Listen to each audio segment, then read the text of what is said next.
Pemirsa, fase new normal diprediksi akan mulai diberlakukan pemerintah.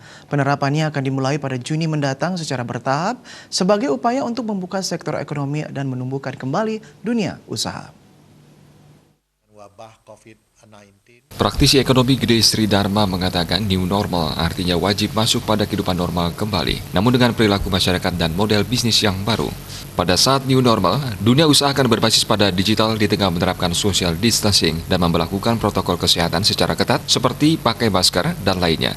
Model bisnis pun bergeser ke ranah serba online. Ini pula membuat sektor yang akan tetap hidup pada saat new normal adalah bisnis di sektor yang berbasis pada digital seperti e-commerce.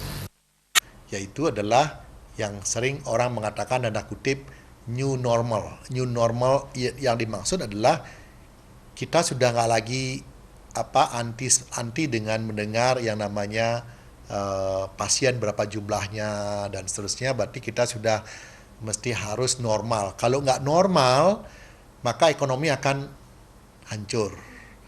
Nah, oleh karena itu kita normalkan sajalah kehidupannya, perilaku bisnis modelnya atau model bisnisnya pun juga bergeser.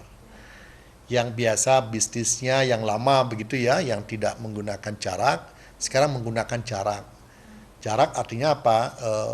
Kita pasti digital ya yang solusinya gitu.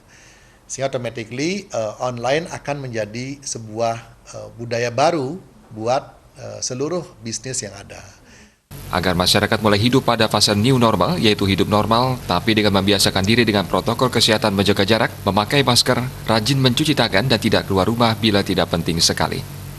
Agung Ria dan Andika, Bali TV.